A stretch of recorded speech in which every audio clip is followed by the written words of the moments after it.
You're watching Weather Center Live. As usual, we've got you covered on the big weather stories right now. I'm Crystal Eger. And I'm Chris Hoyne, and right now it is 7 Eastern, 6 o'clock Central. We want to get right to it.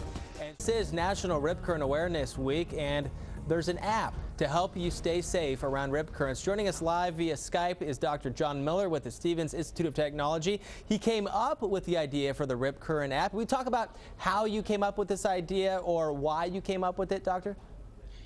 Yeah, well, we've been working with education and outreach through the New Jersey Sea Grant program for 10 years now, doing all sorts of things like trying to spread the information using signage, brochures, etc. And just through talking with the lifeguards, it was pretty clear that they had some knowledge that that they were keeping that wasn't necessarily getting out most effective way possible. So just kind of the idea of trying to use that knowledge and bring it in and so that we can use it as scientists to help better understand these rip currents and make better predictions of where and when they'll occur. Now, is this an app that's open to the public, or is this just for lifeguards? No, right now it's just for lifeguards and also for the National Weather Service and us researchers.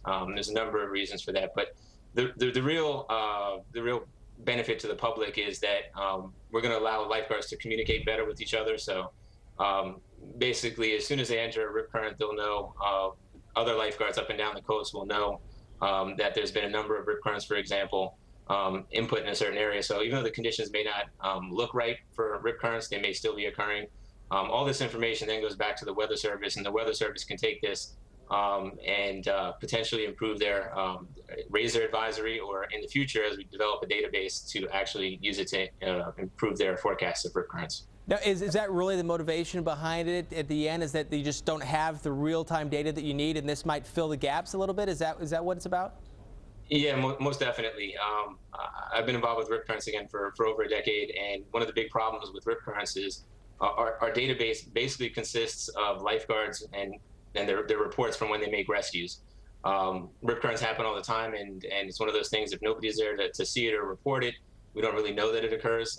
So we don't want to have to rely on these reports of people actually getting rescued. Things like crowded weekends. You see a lot more rip current rescues occurring on Memorial Day and July 4th. It's not that rip currents occur more often on those days. It's just that there are more people in the water, therefore more rescues.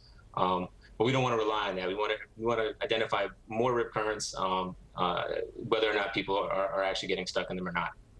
All right, Dr. Jon Miller with the Stevens Institute of Technology, thank you.